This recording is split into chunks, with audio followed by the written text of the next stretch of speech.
The Spirit in the Body by Robert Crosbie. Letter 36. I dropped you a line yesterday which doubtless you have received. If you caught the line and held it, it will be good for you. For, after all, it is not what we get but our eagerness to grow that counts, that, when held, never loses an opportunity. Now, whatever comes of the present occasion, you will have taken the right position, and the results must be in the direction of growth. If you could but have taken this position from the start, it would, of course, have been better, but now that you see it, you have a basis to work from in future. I know very well what you forego must be a severe deprivation, but its very severity makes the lesson greater and stronger. So, work now as if you were alone, and always going to be alone. Taking such an attitude will bring out your strength, your reliance being on the law, the lodge, and your inner self. Have no fear whatever, forget results and let the warrior fight in you. So will you grow into a closer union, a better realizatio. Good karma is that which is pleasing to Ishvara.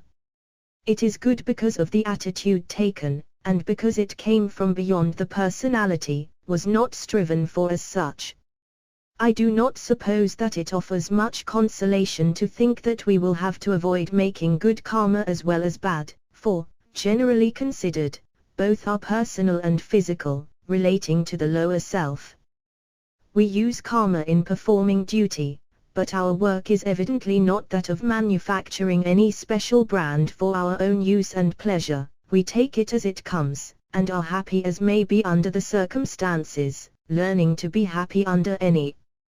So, in any case, we will resignedly say, it is a good opportunity to learn something. Yet, we would have been equally glad had it been otherwise. Doubt is a horror, it grows and spreads quickly in the soil of the personal idea. The remedy is to go back to the time when you had the strongest sense of sureness, and then rehearse your grounds of surety. By this, doubt will be dispersed like the mists before the morning sun. You apparently know how, for having given definite expression to a form of doubt, you let the sun shine on it and it went. The shifting serpent of self is a great murkier of the waters of life, as you remark. Fortunately, we are not the waters, and we can learn to swim, with the head high. Then, it makes little difference how much the serpent murks, that's his business, not ours. Prakriti is said to be that which operates in producing cause and effect in action. He who gives up the results of action, is the true renouncer. The true renouncer is averse neither to the works that fail nor those which succeed. Let us be true renouncers. That is the right idea, to fight it out on the line of battle, no matter what comes. The worst that can come is to die fighting in a righteous cause. It is also the very best that can come. So there is nothing to fear. Death never touched it at all, dead though the house of it seems. About the meeting, I think that the explanation about the astral was all right. When a man sleeps, he neither knows nor cares what is going on in the world about him, yet he has his self-consciousness and is otherwise occupied than with the doings of physical bodies. At the same time, he may converse with people who may be actively engaged in bodily actions at the time, and who will know nothing of the converse. The community is within the sleeper, as the result of waking experiences.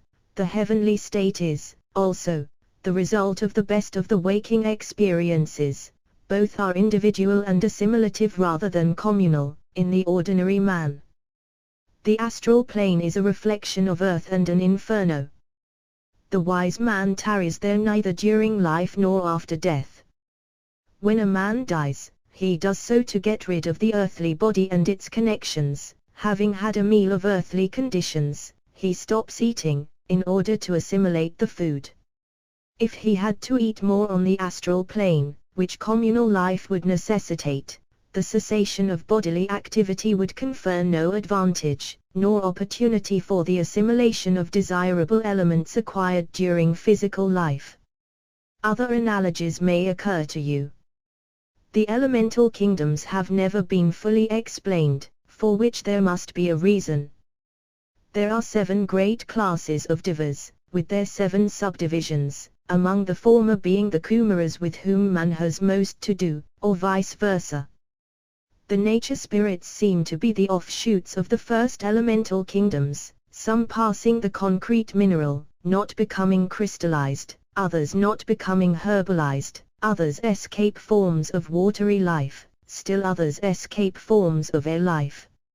It may be that there is a greater supply of the spirit of the lower kingdoms than opportunity for entrance, and that these become the spirits of the elements connected by nature with the 4 elements of earth, water, air and fire. Some would have etheric forms, and some astral, their field of operation being in their respective elements. They appear to be outside the line of evolution that leads to human consciousness, in this Mavatara, but must be necessary elements in the great scheme. HPB says, there are no entities in the 4 lower kingdoms possessing intelligence that can communicate with men, but the elementals have instincts like animals. It is, however, possible for the sylphs, the wickedest things in the world, to communicate, but they require to be propitiated. Just why the sylphs are wicked, I do not know, but think that this is a class that can alter shape at will and produce glamour where human defects permit their impersonations. They seem to court and delight in human worship. No doubt, there are several classes of them. The heathen in his blindness bows down to wood and stone, but he, if the above be true, is better off than many who call him heathen. He is wise who sees the self in all things and all things in the self. There is no memory without thought. The moment we cease to think of a desire, it is non-existent for us. Memory is the thinking of a past experience. We sometimes recall these experiences into action, purposely. Sometimes, they arise by association with other things thought of or experienced, but we do not need to identify ourselves with them or entertain them. The best way is to entertain and keep busy with other kinds of thought, then, there will be no room for undesirable tenants. Well, I will let this go. Best of luck and health.